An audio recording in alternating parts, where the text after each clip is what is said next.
नमस्कार, आप देख रहे हैं आमने सामने न्यूज और मैं हूं आपके साथ कुसुम जय शर्मा। रामसनेही घाट से इस बार वार्ड नंबर 8 से बीजेपी महिला मोर्चा की जिला कार्य समिति सदस्य कुसुमलता सोनी चुनावी ताल ठोक रही हैं। वो सभासद पद के लिए उम्मीदवार है। प्रदेश के राज्य मंत्री सतीश चंद्र शर्मा की करीबी माने जाने वाली कुसुमलता बीजेपी की कर्मठ सिपाही मानी जाती है। उनका कहना है कि वार्ड के कमजोर गरीब तबके के लोगों को बेहतरीन सुविधाएं उपलब्ध कराएंगी, साथ ही भारतीय संस्कृति को बचाने का काम करेंगी। हमारी संवाददाता बरखा सिंह ने उनसे बातचीत की। देखिए उस बातचीत के कुछ अंश।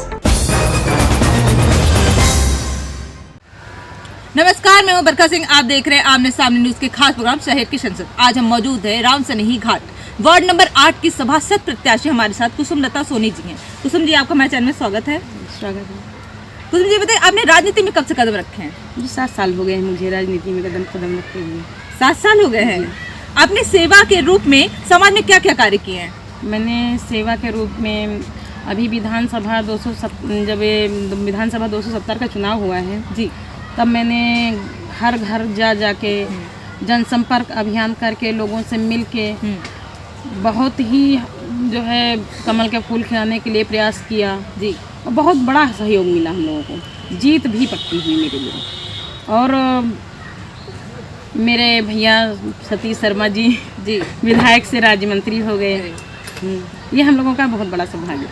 अभी बीजेपी में एक टॉपिक बहुत ही चर्चित है मूवी को लेके, जो शाहरुख खान की मूवी आ रही है पठान, उसके बारे में आप कुछ कहना चाहते हैं? जी वो हम लोग उसका विरोध करते हैं जी। क्यों मैम, हम जानना चाहेंगे? बस करते हैं विरोध, क्योंकि हम लोग धार्मिक हैं जी, धार्मिक संगठन से जुड़े हुए हैं, कई संगठन से। दूसरी चीज़, जिला कार्य समिति सदस्य भी हैं हम जी। उस नाते से हम जितना हमसे बन पड़ता है, जो भी गरीब होता है या कोई महिला आती है, हम उसका हर तरह से मदद करते हैं। हाँ। और मैंने मतलब देखा कि यहाँ पे क्षेत्र में जैसे गड्ढे हैं और खरंजे भी नहीं बिछे हैं, तो यदि आप सभासद बनेंगे तो क्या आप सबसे पहले इनका विकास करवाएंगे या स्वयं का विकास करेंगी? जी, मेरा ये मानना है कि मेरा कोई सपना है ही नहीं कि हम अपना विकास करने के लिए मेरे पास कोई सपना नहीं है। बस मेरा ये सपना है कि मेरे गांव का विकास हो, हर सड़क मजबूत हो, हर महिला किसी न किसी कार्य से जुड़े। इस वजह से मैंने समूह भी चलवाए। मैंने समूह चलवा के 6 समूह तैयार करके ग्राम संगठन बनाया। ग्राम संगठन के द्वारा महिलाओं को रोजगार से भी हमने जोड़ा है। मतलब महिलाओं के लिए आप बहुत ही आगे आती हैं हमेशा से। महिलाओं को ये हमारे सोच में है कि महिलाओं को बहुत ही आगे बढ़ाएं। और जो विधवा पेंशन है, वृद्धा पेंशन है, इनके आवेदन क्या आपके क्षेत्र में लोगों के हुए? जी हाँ, इनके आवेदन हमने ही करवाया है। कुछ आवेदन हमने करवाए हैं, कुछ आवेदन लोगों ने जाके किए हैं। बाकी कॉलोनी वाले जैसे फार्म हैं तो वो भी हमने कुछ करवाए हैं, अभी 35-36 करवाए हैं। लाभ भी लोगों को मिल रहा है, लोगों को प्रमाण पत्र जैसे स्वीकृत पत्र जारी भी हो चुका है। अभी पैसा आना बाकी है, वो भी आएगा। अब धीरे धीरे जब से हम लोग जुड़े हैं, फिर हम लोग अपने गांव का हो या आसपास पड़ोस का हो, जितना मेरे से बन पड़ता हम लोग विकास कर ही रहे हैं।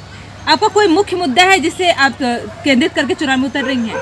मेरा कोई मुख्य मुद्दा नहीं है, बस ये हमारा संकल्प है कि हाँ, हम जीते, मेरा अपना ना कुछ बने मगर मेरे गांव का विकास हो, मेरी महिलाओं को काम मिले, रोजगार मिले, मेरी महिलाएं बहुत आगे बढ़ें, उनको रोजगार मिले। वो अपना कम से कम यदि आदमी कोई है नशेड़ी है, ठीक है, तो वो घर नहीं चला पाता है। यदि महिला आगे बढ़ेगी, एक्टिव होगी, अगर उसके पास काम है तो अपना घर गृहस्थी चला सकती है।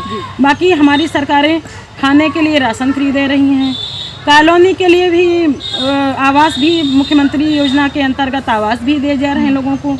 कहीं से कोई वंचित नहीं है। हमारी सरकार तेजी से काम कर रही है, बगैर भेदभाव के, किसी भेदभाव के, चाहे किसी जाति का हो, किसी भी जाति का हो, ये उससे मतलब नहीं है, किसी भी समुदाय का हो, इससे नहीं मतलब है। जो हमारी सरकार की योजनाएं चल रही हैं सभी को मिल रही हैं, ऐसा कोई नहीं है कि किसी को नहीं मिल रही है। फ्री राशन योजना के अंतर्गत हर व्यक्ति को राशन मिल रहा है। मेरे राज्य मंत्री श्री सतीश भैया के क्षेत्र में बहुत ज़्यादा उन्होंने विकास किया। हर क्षेत्र में वो जाके आज हम लोगों को ये नहीं लग रहा कि हाँ वो राज्य मंत्री हैं, वो हम लोगों के घर के सदस्य जैसे हैं। इस प्रकार से हमारे ही नहीं, गांव में अगर कोई पूछता है वो तुरंत आते हैं। आज हम लोग यदि कुछ हैं तो ये सब राज्य मंत्री सतीश भैया की देन है, वरना हम लोगों का आगे बढ़ने का कोई चांस ही नहीं था। अब महिला है, आपकी गृहस्थी भी है, और ये जो पद सभासद का है ये भी बहुत बड़ा दायित्व होता है, तो आप दोनों को कैसे मैनेज करेंगी? मैम, हम इतना कॉन्फिडेंस होना चाहिए इंसान के पास कि हम कर सकते हैं या हम नहीं कर सकते हैं। मतलब आप महिला होते हुए भी हाँ, ये कार्य करते दिखाई ऐसा कोई कार्य नहीं है जो एक महिला नहीं कर सकती जी, है। बिल्कुल। हम नारी हैं, लड़ सकते हैं। ये चीज़ नहीं कि हम लड़ नहीं सकते हैं। घर के भी काम करेंगे टाइम टाइम से, हम बाहर भी क्षेत्र के भी काम करेंगे, गांव का भी विकास करेंगे। इस टाइम पे हम कुछ ना होते हुए कर भी रहे हैं जी, बाहर से भी कर रहे हैं। महिलाओं को समूह से जोड़ के ग्राम संगठन बैठक करवा के ब्लॉक जाने का है, या कोई भी काम हो किसी का, या बैंक का काम होता है, या किसी का थाने का काम हुआ, कोई फंस गया तो हम उसको फ्री में छुड़वा के भी लेके आते हैं। ये चीज़ नहीं कभी है मैंने 1 रुपया किसी से कहीं पर रिश्वत नहीं लिया है। यह मेरा रिकॉर्ड है। हम सेवा के रूप में आप कार्य करती हैं। ये हम हर महिला, मेरे हिसाब से कोई गरीब है उसको स्वेटर है या कुछ भी है, यहाँ ये जाड़े में है नहीं है तो हम उसको मदद, हर संभव मदद देती हैं। स्वच्छ भारत मिशन पे आपकी कोई राय है? जी, उसके तहत भी हमने महिलाओं को जो काम किया है, महिलाओं को जोड़ रखा है। वो हम टाइम टाइम पे, हमारा ये बाहर ब्रह्मदेव बाबा का ये मंदिर है जी, यहाँ पे हम यहाँ भी सफाई का विशेष ध्यान रखते हैं। यहाँ भी सफाई करवाते रहते हैं, हम खुद अपने हाथ से साफ कर लेते हैं। बाकी गांव में है अभी आसपास पड़ोस, आप हमारे यहाँ देख ही नहीं है कहीं गंदगी तो है नहीं। जिस हिसाब मतलब से जैसे आप अपना घर रखी हैं, बिल्कुल अपना वार्ड भी वैसे ही रखें। जी जी, आप हमारे चैनल के माध्यम से जनता से कुछ कहना चाहती हैं? बस जनता से हमारा एक ये निवेदन है, सब पूरी जनता सही अपना सहयोग यदि करेगी, अगर यदि मेरे साथ खड़ी है, हम अगर वो 1 कदम बढ़ेगी हम 10 कदम बढ़ने के लिए उसके साथ में तैयार हैं। हम हमेशा जनता के साथ हैं। बस यही मेरी एक। बहुत बहुत धन्यवाद आपका। ये थी हमारे साथ सभासद प्रत्याशी कुसुम जी, जो कि महिलाओं के लिए बहुत विशेष कार्य करती हैं। इनका कहना है कि यदि ये इस बार सभासद बनती हैं तो ये और कार्य करके दिखाएंगी। ये बहुत सारे समूह चलवाती हैं, और इनका कहना है कि यदि ये सभासद बनती हैं तो ये सबसे पहले स्वच्छता पे बहुत ध्यान देंगी, और ये जैसे घर को अपने स्वच्छ रखती है बिल्कुल वैसे ही वार्ड को भी स्वच्छ रखेंगी। अब देखने वाली बात ये होगी कि जनता इनका कितना समर्थन करती है, कितना सपोर्ट करती है। बने रहिए आमने सामने न्यूज़ के साथ। मैं बरखा सिंह। विधानसभा और लोकसभा चुनावों में पार्टी प्रत्याशी के लिए प्रचार करने वाली कुसुमलता अब रामसनेही घाट की नगर पालिका चुनाव में खुद सभासद का चुनाव लड़ रही है। देखना यह है कि वार्ड नंबर 8 से जनता उनको अपना सभासद चुनती है या नहीं। बने रहिए हमारे साथ, देखते रहिए आमने सामने न्यूज़।